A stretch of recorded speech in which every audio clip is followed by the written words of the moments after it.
जय हिंद साथियों, स्वागत है कुमार पॉलिटी रिवीजन सीरीज की आज की इस आखिरी क्लास में, यानी कि आज की इस लास्ट क्लास में हम पढ़ेंगे इंडियन सिटीजनशिप का भाग थर्ड।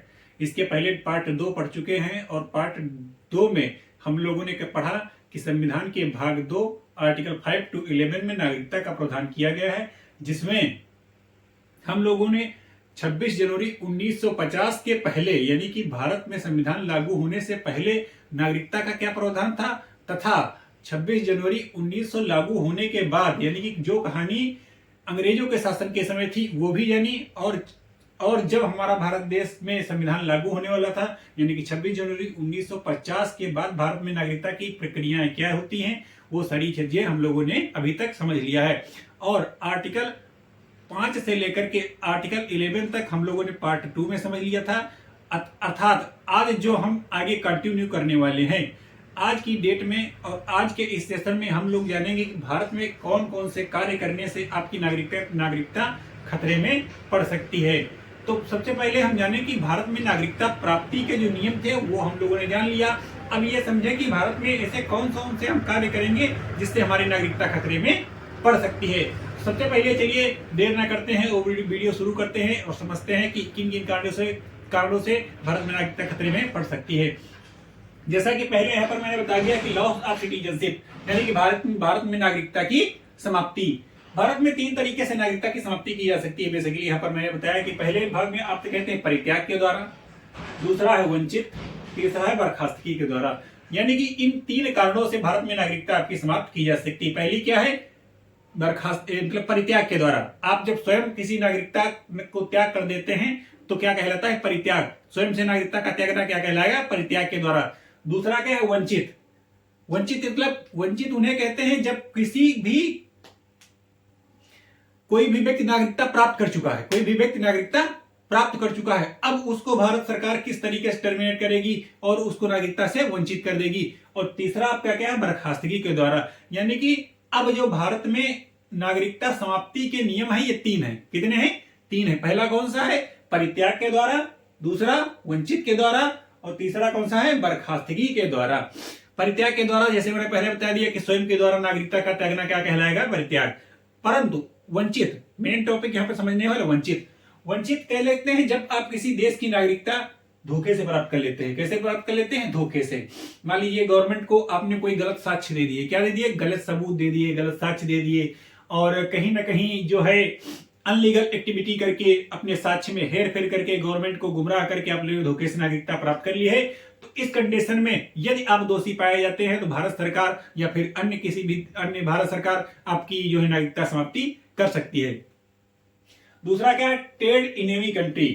ट्रेड इनेमी कंट्री का मतलब यह है कि जब आप किसी दुश्मन देश के साथ, भारत का अगर किसी अन्य देश के साथ युद्ध चल रहा है, भारत का किसी अन्य देश के साथ अगर युद्ध चल रहा है, उस टाइम पर ये आप उस युद्ध वाले मतलब जो इनेमी जो जिस देश से भारत का युद्ध चल रहा है उस देश से यदि आप ट्रेड करते हैं तो इस कंडीशन में भारत सरकार आपकी नागरिकता खत्म कर सकती है। बेसिकली पॉइंट यहां पर बताने वाला है कि मतलब ट्रेड जो व्यापार है उस समय सरकार को यह डाउट रहता है कि कहीं ना कहीं आप उन गलत गतिविधियों में तो नहीं इन्वॉल्व हैं, कहीं उस तरीके से गोला असलहा बारूद या फिर कुछ इस तरीके से अनधिकृत चीजें तो नहीं जो है आप लोग क्रय विक्रय कर रहे हैं या फिर कुछ ऐसा इलीगल है। उस कंडीशन में यदि वार के टाइम यानी कि युद्ध के समय यदि आप किसी अन्य कंट्री से जो भारत के साथ युद्ध चल रहा है उसके साथ ट्रेड करते पाएंगे तो भारत सरकार आपकी नागरिकता खत्म कर देगी। अगला समझते हैं संविधान का अनादर।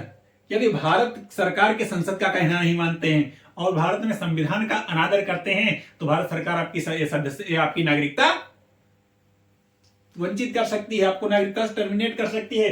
तीसरा कहता है अगर कोई भारत का नागरिक पूरे 7 साल से, कितने साल से? 7 साल से यदि भारत के बाहर रहता है और 7 साल के अंदर भारत सरकार को दर्शन नहीं देता है, यानी कि आज की डेट में अगर मैं यहां से चला जाऊं इंडिया से तो 7 साल तक वापस ना आऊं, आज की डेट में अगर मैं इंडिया से चला हूं और 7 साल तक वापस ना आऊं तो इस कंडीशन में भारत सरकार हमारी नागरिकता जो है रद्द कर सकती है, हमें नागरिकता से वंचित रह सकती है। तीसरा परंतु यहां पर यह कंडीशन स्टूडेंट पर अप्लाई नहीं होती। अगर कोई विद्यार्थी 7 साल के से ज्यादा भी बाहर रह रहा है, पढ़ाई से रिलेटेड या शिक्षा एजुकेशन से रिलेटेड किसी अन्य कंट्री में, तो इस कंडीशन में भारत सरकार उसकी नागरिकता नहीं करती है।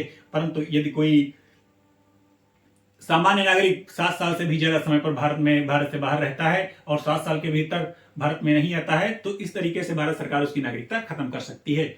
मतलब ये होता है कि कोई व्यक्ति 7 साल के अंदर एक बार भारत सरकार में आना जरूर चाहिए। मतलब भारत सरकार का मोहर का ठोपा उसके पासपोर्ट पर या फिर उसके वीजा पर या फिर सरकार को किसी भी अन्य कागज या फिर दस्तावेज के द्वारा पता होना चाहिए कि वह व्यक्ति जो है 7 साल के भीतर हमारे इंडिया आया है, तो भारत सरकार उसकी नागरिकता रद्द नहीं करेगी। अदरवाइज अन्य कंडीशनों में अगर 7 साल से ज्यादा आप बाहर रहते हैं और यहां नहीं आते हैं, तो भारत सरकार आपकी नागरिकता रद्द कर देगी। तीसरा, यदि पंजीकरण के आधार पर, यदि किसी व्यक्ति ने मान लो पंजीकरण के आधार पर, रजिस्ट्रेशन के आधार पर, मान लीजिए रजिस्ट्रेशन के आधार पर या फिर रजिस्ट्रेशन के आधार पर नागरिकता मैंने जो प्राप्ति है, इसके पिछले वाले वीडियो में मैंने आपको अच्छी तरीके से समझाया है। रजिस्ट्रेशन का आधार होता है भाई पंजीकरण।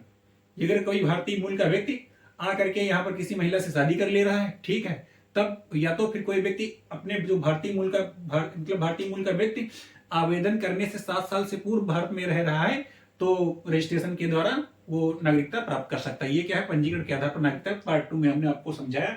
ये क्या है? पार्ट 3। ये क्या है? पार्ट 3 है इसका।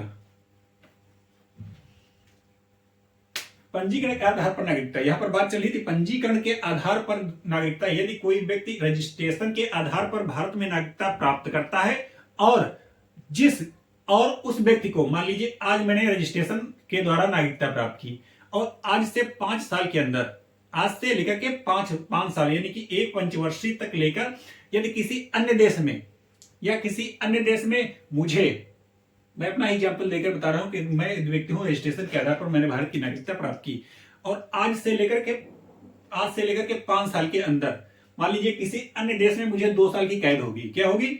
सजा होगी, जेल हो गई। तो इस कंडीशन में भारत सरकार क्या करेगी? आपकी नागरिकता रद्द कर देगी और आपको नागरिकता से वंचित रहना पड़ेगा। तीसरा क्या है? बर्खास्तगी। अब बर्खास्तगी में मेन पॉइंट ये आता है, यदि आप भारत सरकार को बेवकूफ बना देते हैं। क्या बना देते हैं? भारत सरकार को बेवकूफ बना देते हैं, बिना उसको बताए, बिना किसी गवर्नमेंट इंफॉर्मेशन के, यानी कि भारत सरकार को सूचना दिए बगैर यदि किसी आप दूसरे देश की नागरिकता प्राप्त कर लेते हैं और सरकार को पता चल जाता है, तो आपकी नागरिकता बर्खास्त की जा सकती है। तो ये थे नागरिकता समाप्ति के नियम। क्या थे? ये थे नागरिकता समाप्ति के नियम। इस आप लोगों की जानकारी के लिए बता देना चाहता हूं, इसके बाद एक लास्ट संविधान संशोधन आया था, जो लाया गया था 11 दिसंबर 2019 को। कब लाया गया था? 11 दिसंबर 2019 को लाया गया था।